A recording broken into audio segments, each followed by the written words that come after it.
तिथून आपले प्रतिनिधी गणेश आहेत। गणेश, ठाण्यात काय चित्र बघायला मिळतंय, काय स्वरूप आहे आंदोलनाचं? सौरभ, ठाण्यातील कोर्टनाका परिसर या बाबासाहेब आंबेडकरांच्या पुतळ्याच्या खाली या ठिकाणी भाजप देखील आता रस्त्यावर आक्रमक झालेले जितेंद्र आव्हाडच्या विरोधात या ठिकाणी घोषणाबाजी सुरू आहे। जितेंद्र आव्हाड यांनी काल महाड या ठिकाणी मनुस्मृती दहन करत असताना त्यावेळी बाबासाहेब आंबेडकर यांचा फोटो जो होता त्यांच्या हातून चुकून जो फाटला गेला, त्यामुळे नक्कीच त्यांनी या संदर्भात माफी जरी मागितली असेल तरी मात्र भाजप या ठिकाणी आक्रमक होताना दिसत पाहू शकतो। भाजप आता रस्त्यावर जाऊन त्यांच्या हातात फोटो घेऊन त्यांचा निषेध व्यक्त करतात जितेंद्र आव्हाडचा दिसतो। मात्र ज्या पद्धतीने मनुस्मृतीचं दहन जितेंद्र आव्हाडने केलं त्या पद्धतीने या महाराष्ट्र राज्यामध्ये अनेक ठिकाणी जे पडसाद उमटताना पाहायला मिळेल। त्यानंतर बाबासाहेब आंबेडकर अनुयायी असतील, भाजप असेल या राष्ट्रवादी असेल, हे रस्त्यावरती येऊन आता आंदोलन करतात। त्यामुळे नक्कीच राष्ट्रवादीच्या जितेंद्र आव्हाड यांच्यावरती जरी गुन्हा दाखल केला असेल त्यांनी माफी मागावी असं देखील त्यांनी सांगितलं। मात्र या संदर्भात माफी जितेंद्र आव्हाड यांनी मागितली, मात्र परंतु या संदर्भात त्यांना कठोरात कठोर कारवाई करावी अशी देखील मागणी या ठिकाणी भाजपकडनं होताना दिसते। त्यामुळे नक्कीच ठाण्यात देखील भाजप हे रस्त्यावरती जितेंद्र आव्हाड यांच्या विरोधात आक्रमक झालेले आहेत। तर मनुस्मृतीचा जो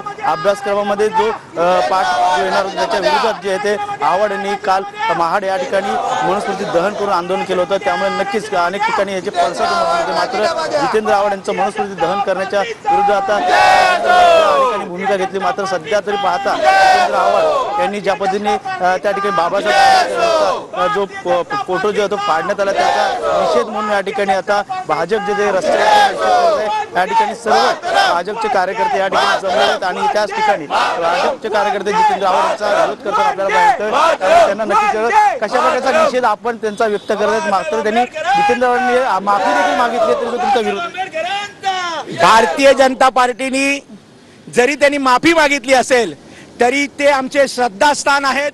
डॉक्टर बाबासाहेब आंबेडकर हे आमचे श्रद्धास्थान आहेत।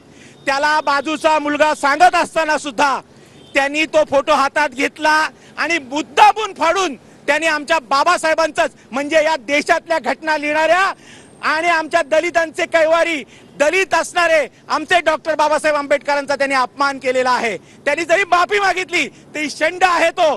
या ज्योतिद्दीनला या भारतामध्ये राहण्याचा अधिकार नाहीये, कारण आज ज्या बाबासाहेबांनी जी घटना आम्हाला लिहिलेली आहे त्याचं स्वातंत्र्य त्यांनी पायधुळीस मिळवलेलं आहे आणि मनुस्मृतीच्या नावाने त्यांनी ते फोटोज फाडून बाबासाहेबांचा आणि या देशाचा अपमान केलेला आहे। अभ्यासक्रमामध्ये मनुस्मृती हा जो तो पाठ येणार होता त्याच्या विरोधात त्यांचं दहन करायचं आंदोलन होतं, मात्र त्या संदर्भात काय सांग? बघा, शासनाने अजून कुठलाही मनुस्मृतीचा श्लोक किंवा अध्याय असा कुठेही जाहीर केलेला नाहीये। त्यामुळे कुठलाही पाठ हा आलेला नाहीये। ज्यावेळी येईल त्यावेळी मी सांगेल की या देशामध्ये दलितांना सगळा अभ्यास करायचा अधिकार आहे। तो जो म्हणतोय की दलित अभ्यास करू शकत नाही, पण माझं एवढं म्हणणं आहे की जर श्लोक आले तर आम्ही त्याचाही अभ्यास करू आणि जिथे वापरायचं तिथे वापरू।